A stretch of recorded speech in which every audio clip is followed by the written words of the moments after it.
Hey friends, today I want to explore the rhythm of generosity, and I'm doing it from our spare bedroom.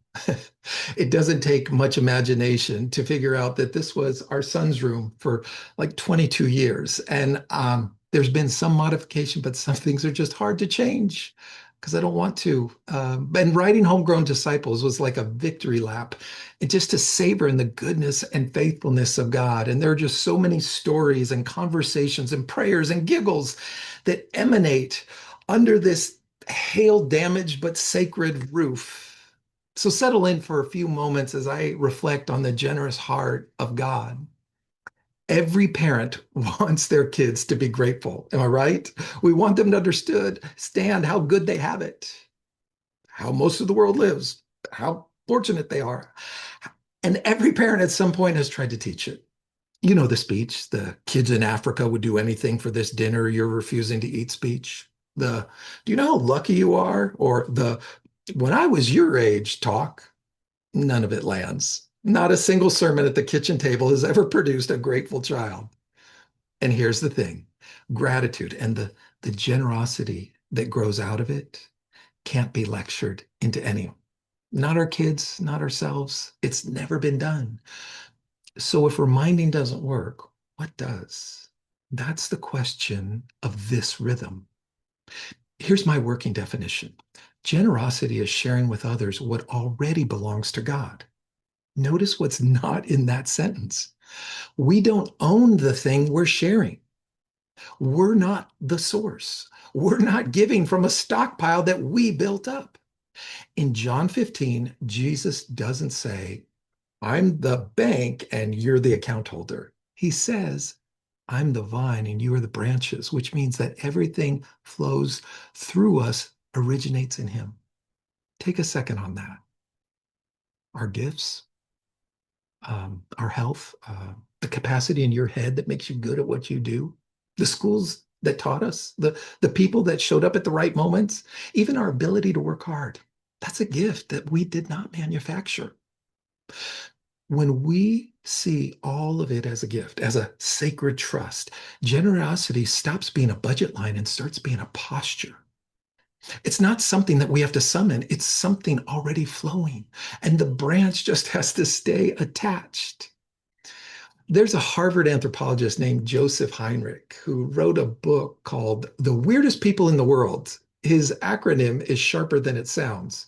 And it stands for the weirdest, stands for Western, educated, industrialized, rich, and democratic.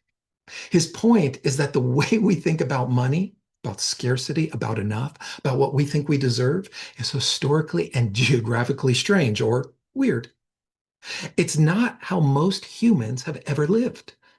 Some numbers to sit with. If your family earns around the US median, about $83,000, you're in the top 5% of earners on the planet.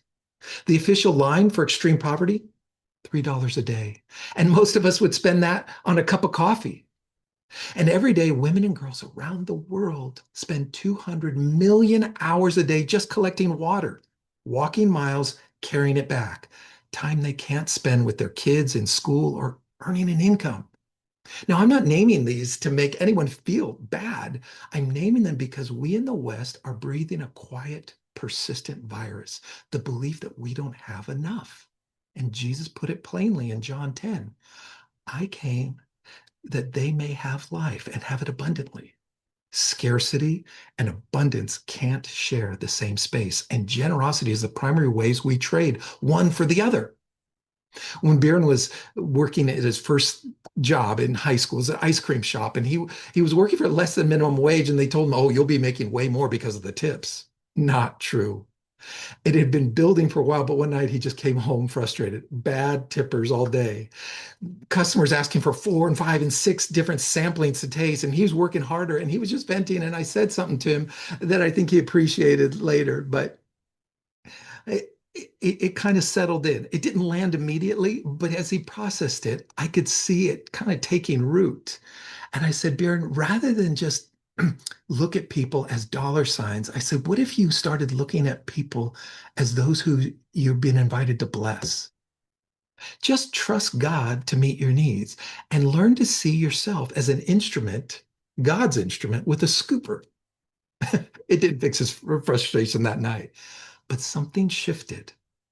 He stopped resenting the non tippers. I also saw him become more generous, especially now, today, with like an adult good job. The job stopped being transactional and started being relational. That's a beautiful Hebrew word for what was happening in him, tzedakah. In Hebrew, the word for righteousness and the word for charity are the same word. To give is to participate in something that has always been God's character. In each of these rhythms, I've been naming a face of God that comes alive in the work, the gardener for apprenticing, the whisperer for renewal, the God who goes ahead for hospitality, the God who stoops for community, the God of all comfort for compassion. For generosity, the name I keep coming back to is the vine. John 15, right? I'm the vine, you're the branches. Whoever remains in me will bear much fruit. That's the entire rhythm.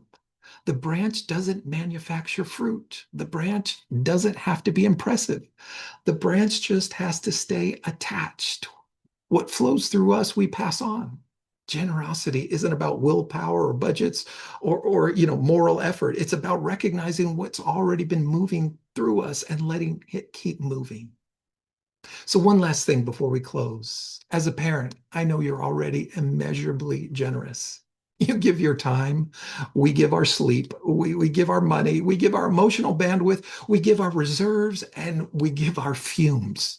And most of it goes unnoticed and unthanked, at least until your kids become parents themselves. This rhythm isn't asking you to give more. It's asking you to notice what's already flowing through you and let your kids see it. Because here's the secret no one wants to warn you about. Teaching our kids to see God as the source might do more for you than it does for them. When you retrace the doors that opened, the people who appeared, the skills you somehow have, listen to yourself. Let your teaching them become God's word back to you. So, one question for the week. Where could you give this week from what's been given to you? Not from your strength, but from what's flowing through you. Thanks for being here, friends. Keep paying attention this week to all the ways that you are already God's branch and the ways that He is the vine. I'll see you on the next one.